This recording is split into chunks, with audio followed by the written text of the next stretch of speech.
Hello and welcome to Inside Sports. I'm Wes Decker. Great to have you along this week and plenty to come on the show. And we begin with this. About 300 runners took part in a 5K this past Sunday in Michigan to benefit local cancer patients. The Grand Rapids Funderwear Run is an annual part of the city's Laugh Fest Comedy Festival. Organizers of the 3.1-mile run encourage runners to wear their underwear outside their clothes, aiming to bring laughter and awareness of emotional health to the streets. No undies required for recent runs through the Peruvian historical site of Machu Picchu. Well, I suppose that depends on who you ask. If it's the couple who posted a video on YouTube of them streaking through the 15th century Inca ruins that's since inspired others to follow suit, that is, birthday suit, then no. However, if it's Peru's new regional director of culture who announced that park guards will increase surveillance to, quote, avoid these unfortunate events that threaten cultural heritage, then without a doubt, can't see him participating in the Funderwear Run anytime soon either. Perhaps that should have been the payoff to a bet by a 22-year-old New Zealand man who would have been better off playing strip poker. Instead, he lost a drunken bet to his friends whereby he agreed to legally change his name to one of their choosing. The result? Say hello to Mr. Full Metal Havoc, more sexy and intelligent than Spock, and all the superheroes combined with Frost Nova. Frost Nova got the good news last week that the New Zealand Ministry of Social Development accepted the name change. It's considered strange that it did, given that the body has previously rejected proposed names for children such as Princess, King, Lucifer, V8, and Anal. I don't know. Maybe it's pronounced Anal. I'm only given the spelling. Things are much different in the southern hemisphere. It has to be something in the water. After all, it flows backwards. Onward with this week's show. Coming up, the pursuit of state championships struck a fever pitch in wrestling, and we haven't hoisted a new banner in the county for basketball in 22 years. We bring you up to date with results from the postseason week that was right after this. Behind every great child, there is a great foundation.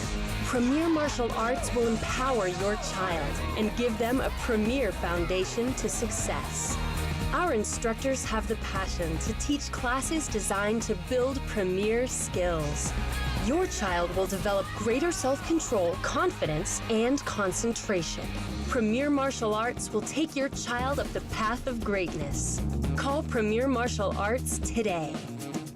I think what makes Beauregard's different is the fact that when the clients come in here, they do feel comfortable. You come in and it's really a family. It's a very close-knit group. Not just a place that you go for business, but it's a place that you go and catch up with friends. I mean, I get almost every service, I guess, beyond perming that they provide, and I've always been extremely happy with everything that they've done. Say Beauregard's, we're in Northern Avenue, directly across the street from Gold's Gym. Boxes are good for a number of things, but not as your flooring store. Excuse me, where can I find your ceramic tile expert? Ceramic tile expert? You're looking at him. But aren't you the... Ceramic tile expert. At Carpet Gallery, flooring isn't just one of the things we do, it's the only thing we do. And when they say free, we say, really? Here, you'll meet with flooring and ceramic tile experts with over 70 years of experience, and that's for real, and that's real value. Trust Carpet Gallery for all your flooring needs and think outside the box. Welcome back to Inside Sports. We start today with postseason basketball, and a common theme we'll revisit throughout today's show, numbers. Perhaps I should have inquired as to the availability of the Count from Sesame Street to join me this week, but I digress. When last I saw you, 4 county girls teams were still alive, and 5 boys teams still entertained hopes of making history on the state hardwoods. Disappointingly, the day the previously uncooperative weather had forced the teams to wait for turned out to be the day of reckoning for many. 9 entered, but just 3 walked out with another game to play, as Wednesday whittled the county playoff representatives down by 2/3. In the girls 1A West Section 2 semifinals, the county went 0 for 2 there. Third-seeded Smithsburg was eliminated at second-seeded Manchester Valley 64-35, and top-seeded Clear Spring was ousted by the 5th seed North Carroll 55-48. In the 3A West Section 1 semis, the 3-seed North Hagerstown was victim number 3, falling at Frederick, the 2-seed, 49-33. Only the top seed, unbeaten South Hagerstown, survived and advanced, defeating 5th-seeded Thomas Johnson for the second time this year, this time 58-44. As for the boys, the 3A West Section 1 semifinals turned into the end of the road for 3rd-seeded North Hagerstown, who lost at 2nd-seeded Tuscarora 70-53, and the 4th-seed South Hagerstown, who dropped a 72-46 decision at top-seeded and eventual region champ Urbana. In 2A West Section 1, Williamsport etched a mark in the county win column. The 2nd-seeded Wildcats prevailed in their semi against 6th-seeded Walkersville 59-55. In 1A West Section 2, thoughts of an all-county final failed to materialize when 2nd-seeded Manchester Valley thrashed 3rd-seeded Clear Spring 67-44. Top-seeded Smithsburg held up its end of the bargain, though, besting Brunswick, the 4-seed, for the third time this season. The Leopards' 48-41 victory vaulted them into the section championship game against a team with designs on defeating them for a third time. As was the case for all the winners, neither Smithsburg nor Manchester Valley would have to wait long to find out what meeting number 3 would hold in store. Not more than 22 hours after Wednesday's games had gone final, the two teams whose first 2 games against each other had been decided by a total of 10 points were back at it. After holding 31-28 halftime and 47-39 end of the third quarter leads, Smithsburg had to scramble to tie the game in the final minute of regulation to send it to overtime, knotted at 53. Then, with the Leopards ahead 61-59 in OT, Manchester Valley waved its magic wand again, conjuring up a 20-foot three-point basket with just 4 seconds left to deal Smithsburg a heartbreaking 62-61 setback. The Mustangs rallied to outscore Smithsburg 23-14 in the fourth quarter and overtime, and the game winner was their 6th three-point field goal of the night. Despite a game-high 24 points from Josh Miller and another 15 from Matt Sprecher, the Leopards just couldn't escape Manchester Valley's spell last Thursday or at all this year.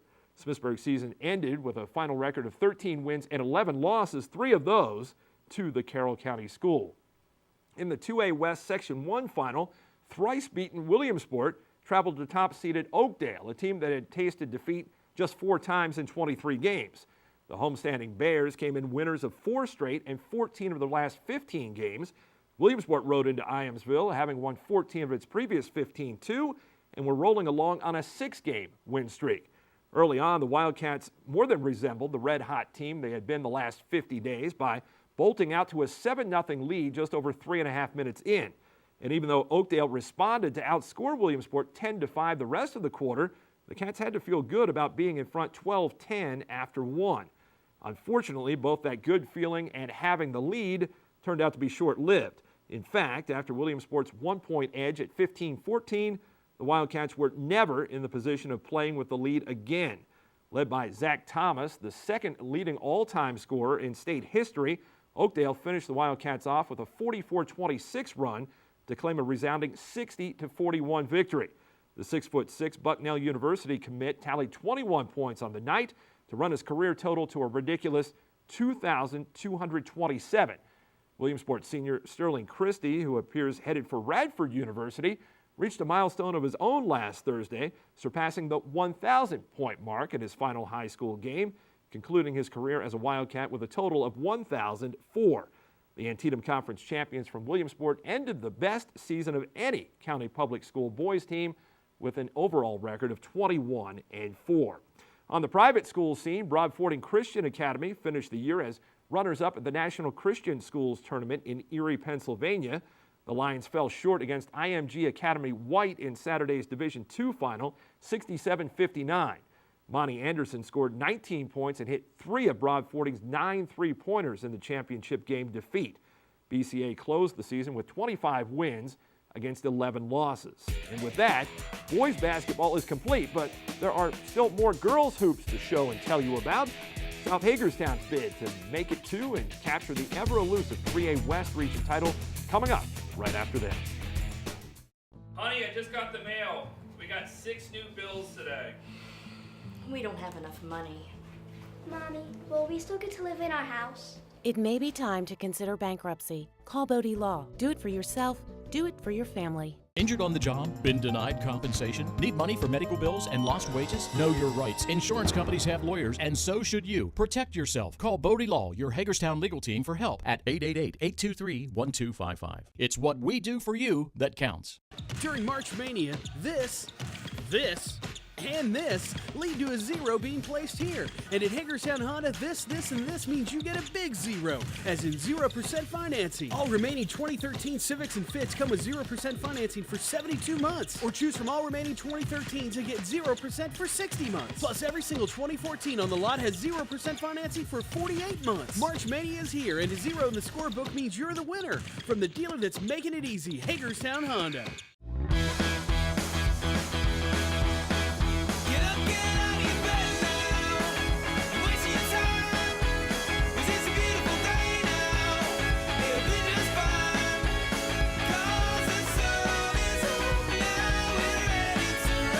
Over 100 channels in stunning high definition, over 8,000 hours of video on-demand programming, and watch TV on your portable device with Antietam To Go.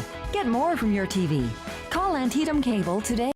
Welcome back to the show. The South Hagerstown girls entered Thursday night's 3A West Section 1 final against Frederick with an impeccable 21-0 record and perfect 20/20 vision, trained on getting back to the region championship game.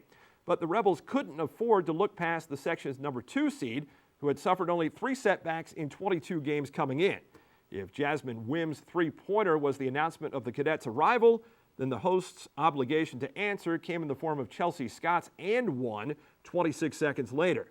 South limited Frederick to just 2 points the remainder of the opening period by playing some smothering D that fueled their own offense and finished the quarter with another old-fashioned three-point play, this one with just 2 ticks remaining. Catrice Dixon picked up where she left off in the first, extending the Rebels' 15-5 advantage after 1 to a dozen early in quarter number 2. Frederick was actually very fortunate to be as close as it was, because by the time Kiana Chaney made this shot, the Cadets had gone 10 minutes and 37 seconds between converted field goal attempts. Amazingly, despite missing 15 straight during that drought, when Wims scored this layup 3 minutes and 32 seconds later, Frederick was within 6 with just 68 seconds left in the second quarter. Sophomore Lindsey Madrigal, who had thwarted many cadet runs earlier in the period, rode to the rescue again for the Rebels, knocking down this huge tray in the final 48 seconds to put South ahead 28-19 at halftime. The Rebels, and in particular Taze Stewart, started the third quarter on a roll. Stewart strung together the first 10 South Hagerstown points of the period, outscoring Frederick by 5 in the process, to open up a 38-24 Rebel bulge with 3:12 remaining. But the Cadets didn't fold. Andrea Mwando's three-pointer punctuated an 8-0 Frederick run that closed the gap to 38-32 with 1:50 to play in the quarter, to which South didn't blink. Instead, the Rebels manufactured a point spree of their own, capped by Scott's driving hoop to give them a 43-32 lead to take to the fourth. There, after Frederick put together 5 in succession to climb back within a half dozen, Stewart spun to the bucket to make it 47-39. However, the Cadets kept chipping away and had it down to 4 when South head coach Nate Naylor was assessed a technical foul on this personal foul call with just 1:09 left in regulation. Frederick made just 1 of 4 free throws, but on the ensuing possession, Wims drilled this 3 to tie the game at 51 with 59 seconds showing.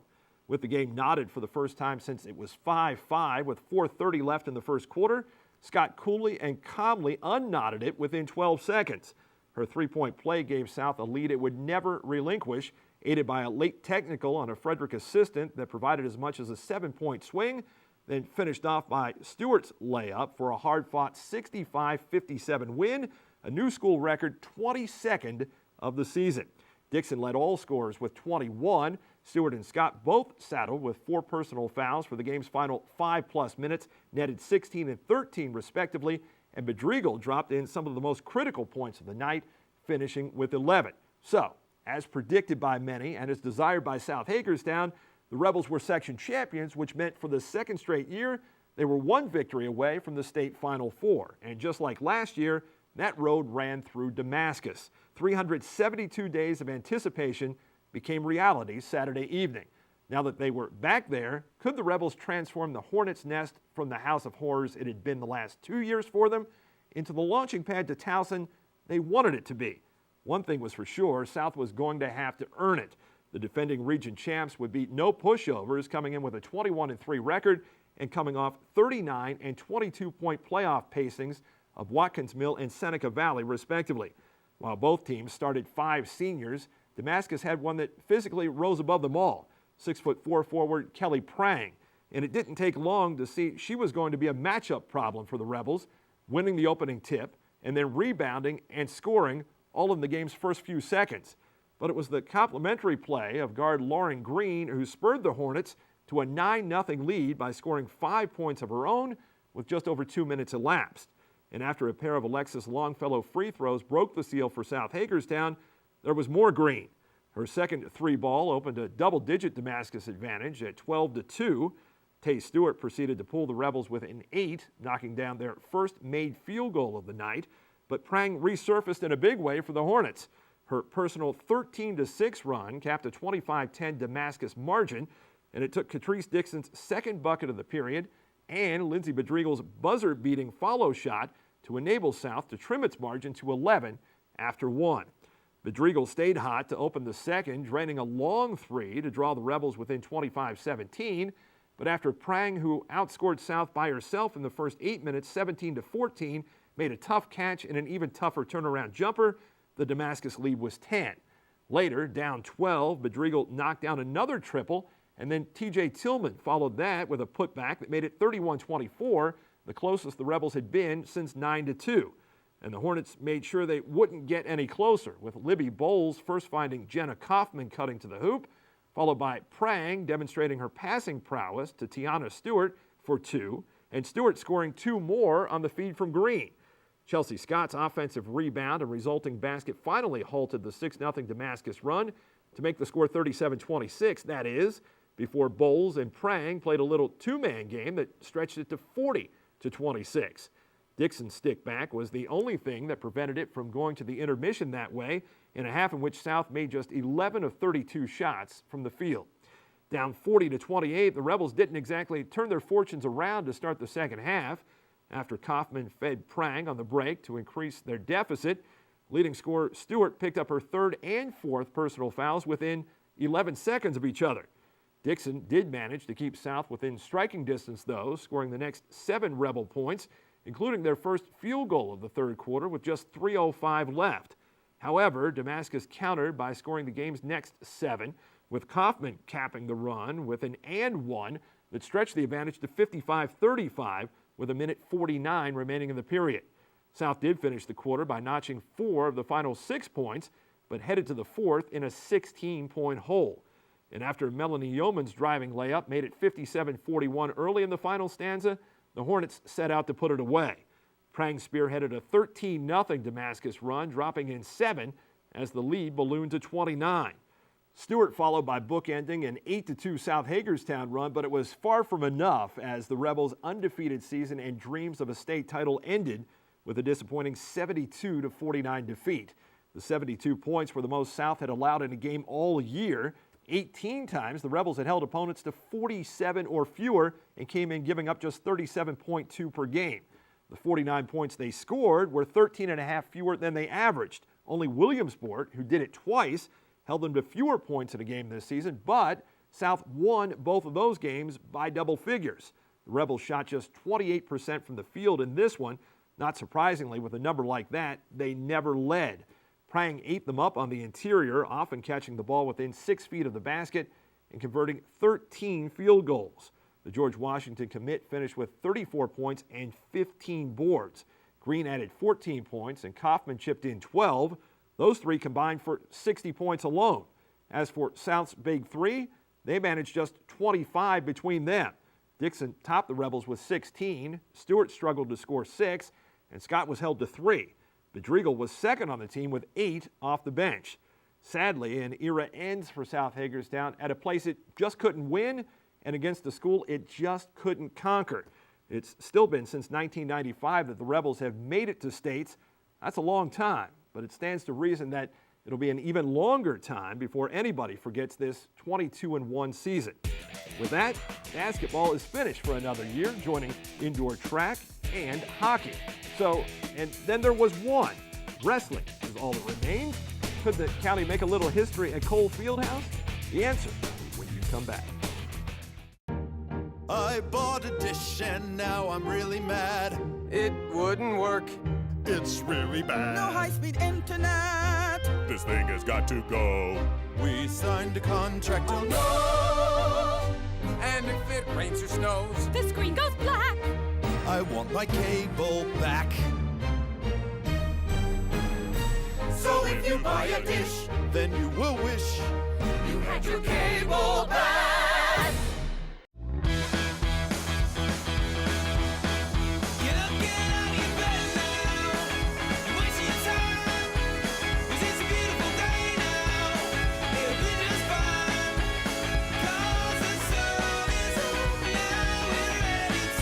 Always on the go, take your TV with you. Watch TV shows from the most popular networks on your portable device with Antietam To Go, available free to television subscribers. Antietam Cable, we bring the world to your home.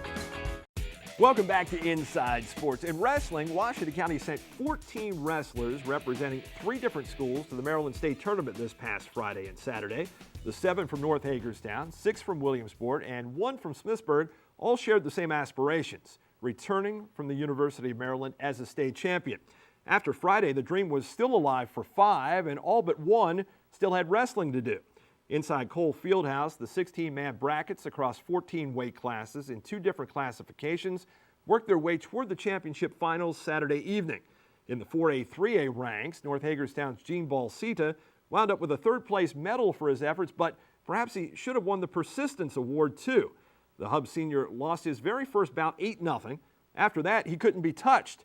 Knowing full well that there would be no state championship at the end of the rainbow, undaunted, Balsita won 5 consecutive matches, exacting some poetic justice when he pinned Kevin Thomas of Parkdale, the very guy who defeated him in his first match, to secure 3rd place.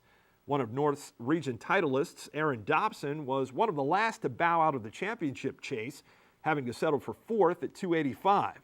The junior dropped a 3-2 decision to Northern Calvert's Scott Cross in the final bout before 4 mats were reduced to 2. Earlier in the day in 2A, 1A, Williamsport got its best placings from Brian Davis at 138 and Austin Cadle at 195. Both finished 3rd. Davis ended his career on a winning note, going 34-10 in his senior season. The junior Cadle concluded his year by getting his hand raised for the 32nd time. St. John Shoup, another junior who went 35-12 for the season, was the Wildcats' other place winner, capturing 6th at 145. That trio served to land Williamsport a 9th-place team finish, scoring a total of 55.5 points. The East and West region champs, Kent Island and South Carroll respectively, tied for the team championship, amassing 94 apiece. While Smithsburg didn't have the quantity to make a team splash, the Leopards were counting on quality to ride a tidal wave. Bryce Scott surfed his way to the finals on the strength of a pair of pinfalls and a major decision, but the sophomore would be the only one in the 195-pound championship bout whose season record contained a blemish. Scott came in 34-2, while his opponent, Queen Anne senior Matt Alausen, sported a perfect 42-0 mark and, oh, by the way, was the defending state champ. Alausen struck first, scoring a takedown 37 seconds in, and by the end of the first period had Scott in a 6-2 hole, from which he fought back to within 2 with 40 seconds remaining in the second, but by the time the period concluded, he trailed by 5, 9-4. Alausen, who is deaf, continually frustrated Scott with his after-the-whistle antics, which sort of added a little more angst to a bout that had seen the margin grow to 8. Then, with 59 seconds remaining, Scott got his right leg tangled under him while trying to protect his left and had to take an injury timeout that merely delayed the final outcome. The Smithsburg sophomore battled valiantly, but it was Alausen who would end up celebrating a 15-7 major decision state title triumph. Back in 4A, 3A, 3 North Hagerstown finalists with a collective season record of 124-3 were about to go to the mat seeking the individual crowns that would provide a coronation for their regal seasons. The kings of their weight classes in the West region, junior Hunter Faith at 132, senior Brendan Kolbert at 145, and senior J.D. McCoy at 182, endeavored to reign over a larger kingdom Saturday night. They had said all the right things leading up to it. They had done all the right things leading up to it. Now it was here for three guys with three intriguing stories. A transfer from James Buchanan, who was a year removed from being a part of a team barely as large as the Hub State contingent. A two-time state runner-up who didn't make it here in 2013, now with a chance to take it a step further. And a guy who wrestled just 19 varsity matches a year ago, losing 9 of those. He was first up at 182. It was the Hub's J.D. McCoy squaring off against Howard senior Jared Rodriguez, who entered this bout 40-3. McCoy jumped out to a 2-0 advantage before the match was even half a minute old, but Rodriguez battled back to go ahead 3-2 by the end of the first and 4-2 by the end of the second period. That meant period number 3 was do or die, and McCoy did, pulling off a tying reversal 18 seconds into it. However, Rodriguez scored 1 to grab the lead back with 44 seconds remaining, and that point would prove to be the deciding one. McCoy lost for just the second time all year, coming up just short, 5-4. The undefeated Brendan Kolbert was next for the Hubs and had thrown down an added challenge to himself on the state stage. Not just 4 wins to the 145-pound state championship, but 4 pins, and he was 3/4 of the way there. Standing in his way, 37-1 Centennial sophomore Austin Crazier, whose older brother Nathan is one of just 5 four-time Maryland state champions. The two executed moves and counter moves that resulted in a scoreless stalemate through the bout's first 2 periods. The first point awarded came right at the outset of the third when Kolbert elected to let Crazier up to start. That was before Crazier took the next 2, surprising Kolbert by slipping out of his grasp and reversing with just 1:08 left. 13 seconds later, the county's all-time winningest wrestler closed within 2. Kolbert, who had rarely gotten Crazier on the mat for the majority of the match, got him there in the final half minute, but couldn't turn him as time agonizingly ran out on his state title quest, marking the 3rd time he had come this far, only to go no further. In a phenomenal career during which he won 149 times, Kolbert lost just 6 times, with half of those coming at Cole Fieldhouse, underscoring just what an incredibly difficult task it is to win a state championship. It was the same task that Hunter Faith was about to undertake at 132 against Reservoir senior Mason Kilcar, who came in at 35-1. Faith, like his 2 North predecessors, found himself in the unenviable position of trying to erase a deficit in the 3rd period. Unfortunately, as it played out, just like his teammates before him, he couldn't do it either. Faith fell 5-0 to finish the year 39-3. Amazingly, 3 guys who had combined to taste defeat just 3 times all year suffered that very fate on Saturday within about a 50-minute time span. Coach Slick had been quoted as saying that going to states often elicits either of 2 feelings, heartbreak or elation. That's especially true when you get to that penultimate match. As he pointed out to me afterward, and I paraphrase, he said, all those guys who finished 3rd wanted to be 2nd today, meaning that while 2nd place is ahead of 3rd on the standings board, perhaps they don't understand how much greater the disappointment is that accompanies getting so close to number 1 without becoming number 1. In the end, 3 seconds, a 3rd, and a 4th added up to a consolation prize, and not a bad one at that, the first ever state team championship for a county school. Even if it was tempered by North Hagerstown's 3 individual championship finals defeats, the Hubs still gladly accepted a 4-point margin of victory over River Hill that put them on top of the Class 4A 3A Mountain. In a history-making season for North, the Hubs add one more piece of hardware, one that 91 other teams vied for to no avail last Saturday. Congratulations to North Hagerstown, the 2013-14 4A 3A state wrestling champs. It's nice to be able to say the champs are here in the county. Along those same lines, next week we reveal the best of the best from the winter sports season, the awards for the outstanding players, athletes, and coaches of the past 4 months. For now, thanks for watching, and tune in next time for our Winter Sports Awards show. It's our season finale. See you then on the inside.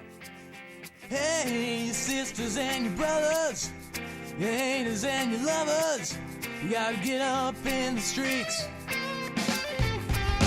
Hey, don't complain, mother, they hiding under cover. You gotta get up on your feet. Now I feel it in my bones again. Yeah, feel it, but you're never gonna let it in until you get up.